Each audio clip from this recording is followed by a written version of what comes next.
a dar un resumen del tema de membrana celular, que también se conoce como plasmalema.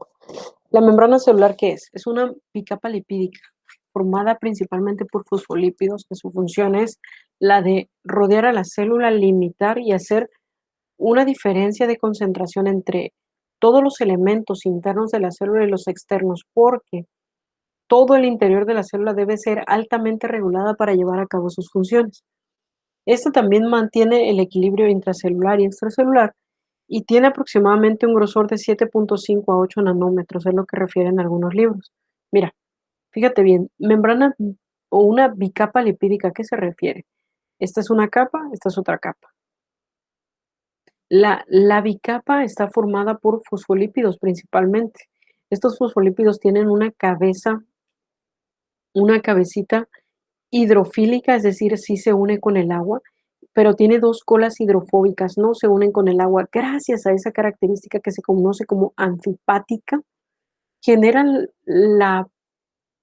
la función adecuada física para empezar a generar una diferencia de concentración entre lo que hay dentro de la célula y lo que hay fuera de la célula.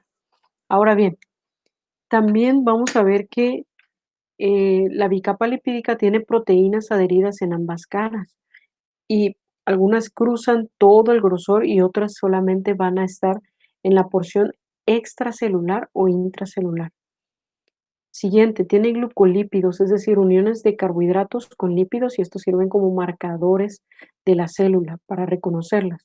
Tiene también glicoproteínas con esta función similar, aunque también algunas sirven como para receptores hormonales o de otras sustancias.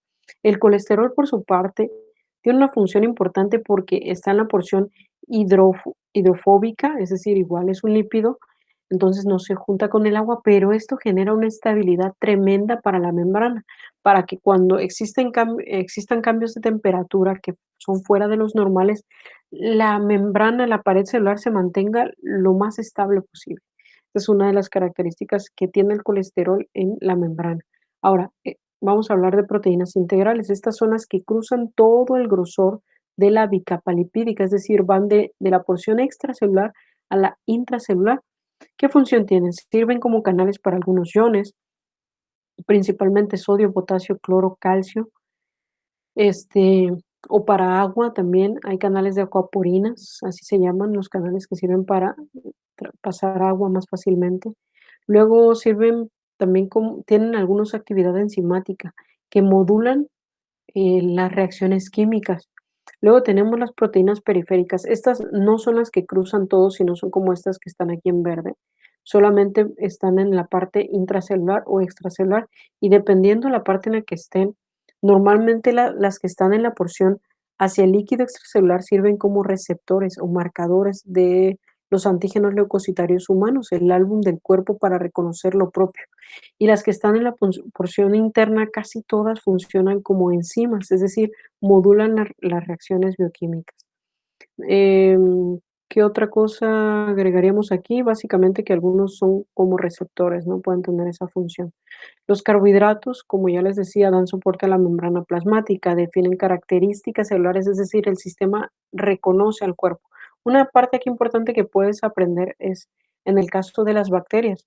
Los carbohidratos característicos, ese orden que pueden tener los carbohidratos en una bacteria, a diferencia de en el ser humano, es lo que nuestro cuerpo reconoce como cuerpo o como agente extraño y empieza a atacarlo.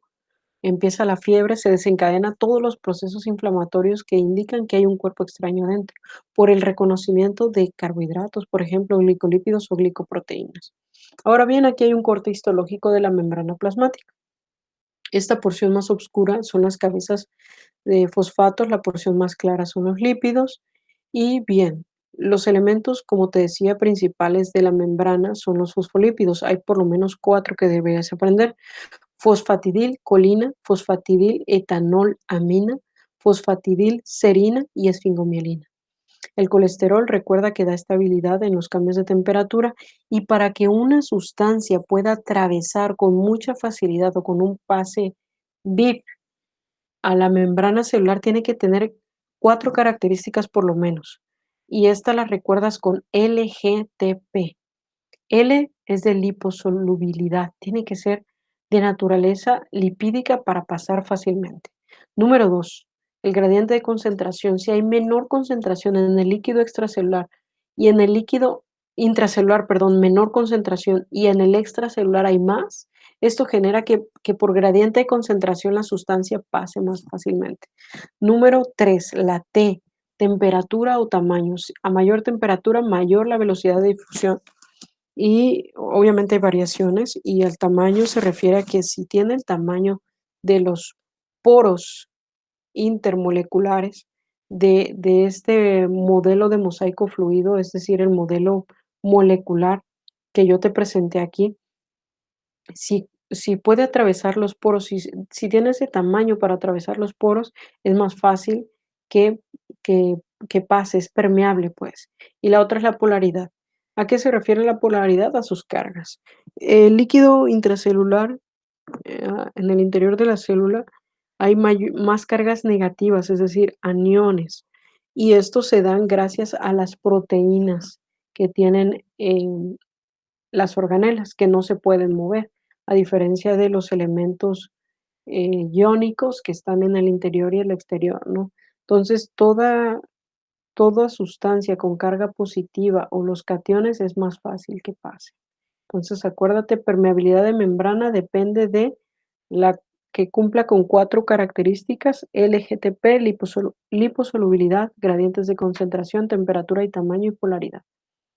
Hay 2 procesos que se llevan a cabo en la célula importantes: endocitosis y exocitosis. Endocitosis es introducir a la sustancia. Cuando son sustancias muy grandes, está la fagocitosis. Se genera una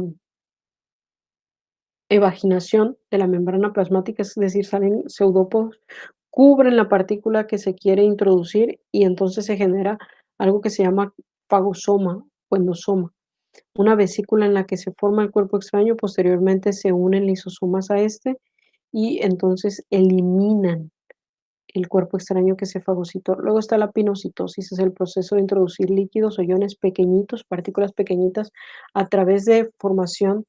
Esta es una invaginación, es decir, se hace la membrana hacia el interior de la célula, forma una vesiculita, se fusionan las membranas, como aquí se ve, y entonces se interioriza la vesícula con los componentes que la célula requiera introducir.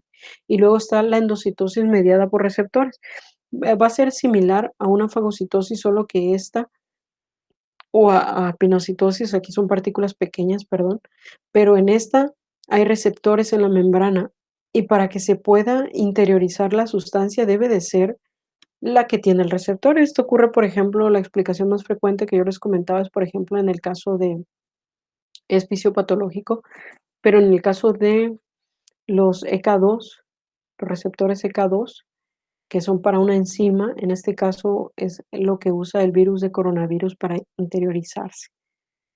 Y finalmente tenemos la exocitosis. Hay 2 tipos de exocitosis o de liberación de sustancias. Una es constitutiva, secreción constitutiva se llama. Esta es basal. El cuerpo siempre está sintetizando. Por ejemplo, ¿qué? Hormona de crecimiento, hormona tiroidea. Siempre se está sintetizando y está la secreción regulada, que solo ante una hormona externa, una señal externa que llegue a la célula, entonces esta se va a liberar, por ejemplo, en el caso del aumento de glucosa en sangre, que se libera la insulina, o en el caso, por ejemplo, de la liberación cíclica de hormona foliculoestimulante o luteinizante en relación al ciclo. Cuando aumentan los estrógenos, pues estos aumentan y tienen una secreción regulada. Tiene que aumentar ese desencadenante de fuera para que se liberen vesículas con la hormona específica, y estos son exocitosis. Hasta aquí vamos a dejar este tema.